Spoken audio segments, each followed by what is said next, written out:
Hi there, it's Everything Tech back again with a new video, and today we are going to look at the front shock absorber for Sprinter from 2014 up to 2017. So they're all the same anyway.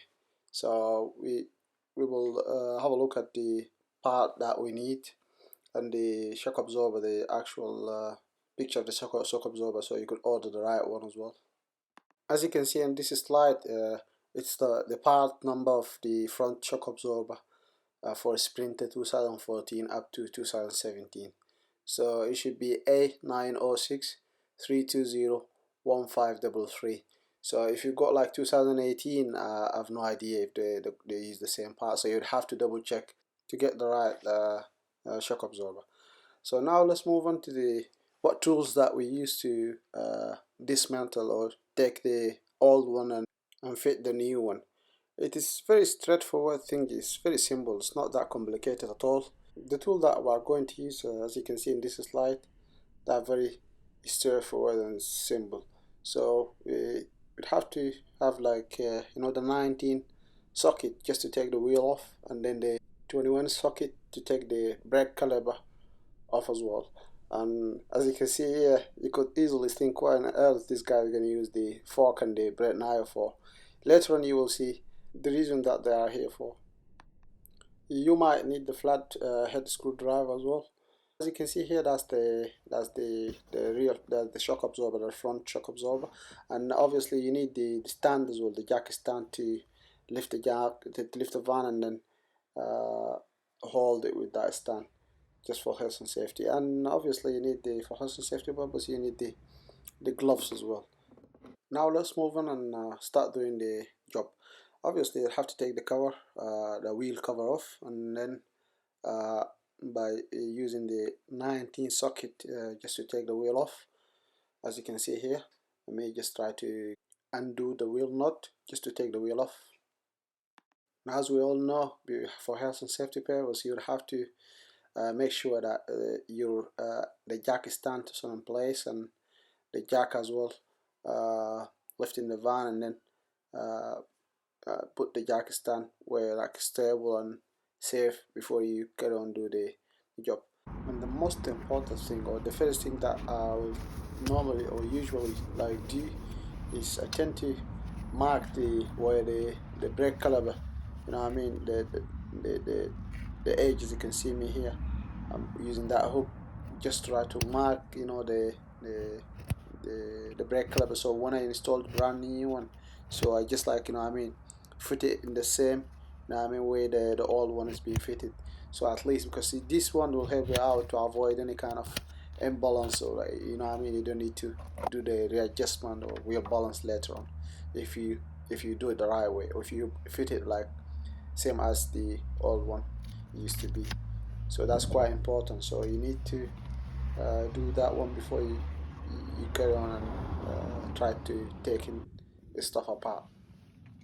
Now use the flathead screwdriver to take the that clips, the brake adapter clips, the as you can see, the brake cable clips. You just use a flat head screwdriver to release it from that hook, and then there's another one in the chassis, so you have to undo both, so just to avoid damaging them while you try to remove the shock absorber from that place, because the place is a little bit tricky. It's not that hard, but it's a little bit tricky.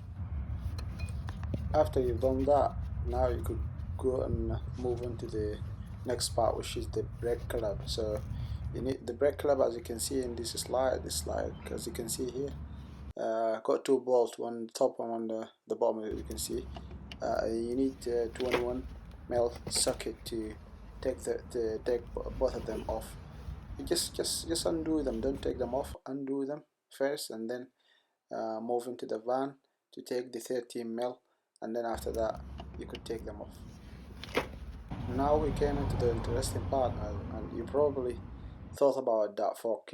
That fork, what on earth is this guy gonna use the fork for? As you can see here, you need to use it. You need to use anything just to take the plastic. There's like a plastic them nails, plastic nails that fit in the plastic shield in the chassis. So you need to figure out the way to take off that. I found it easier to use a fork to just like take them out of the chassis, as you can see in this slide. After you get rid of them two plastic nail, there are four of the plastic 10 millimeter sort of socket, as you can see, or socket sort of bolt or plastic bolt you can see here. You'd have to use the 10 mil to take them off, as you can see me here. Try to get rid of them. So that plastic shield fitted in the chassis by them four plastic bolt, and then two nails, plastic nails. So as soon as you take them two plastic nails and the four of them bolt, you'll be able to that plastic shield easily be able to come off. And you need to find something to put it underneath that hub, as you can see here, like a brake or anything, just to let it rest on it, because as soon as you take them two bolts that holding the brake caliper and the shock absorber, and you take the 13 mils from the chassis in the van, within the van, so that hub will straight away need to be rest on something. So at least you would have to have, like, anything just to let it rest on it, because that's gonna fall down in your toes, so you need to be very careful about that one. Now move on to the inside the van and get rid of the 13 mil bolts. As you can see me here, try to use the 13 mil socket to release those four bolts off. So as soon as you take them off, the shock absorber will be like straight away released from the van, so easily could take it off without any hassle.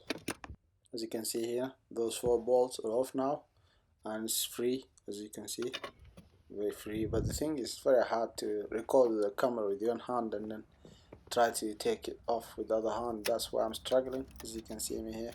I'm struggling because at the same time using my left hand, using the camera, recording with my left hand, and then try to take the shock absorber off with my right hand. As you can see here, it's a little bit tricky, but I've got it done anyway. I'm just trying to, after taking it off, I'm just trying to make a comparison between these old one and brand new one.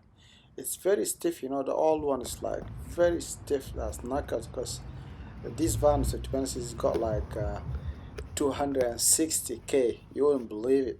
260k. When I got the van, it's like 60, so now it's 260,000 miles on the clock. So that obviously that shock absorber had like I've had enough, and as you can see here, it's, as I said earlier, it's very hard to record with one hand and then try to show the people with the other hand, but I'm doing my best.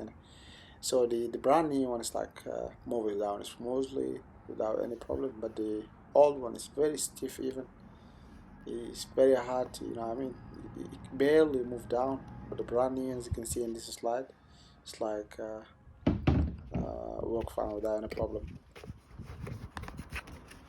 So fitting the brand new one is easy as you would never think. As you can see me here, if you just done it the way that I've just like doing it now, you shouldn't have any problem. And bear in mind, as I said to you earlier, the mark, the mark.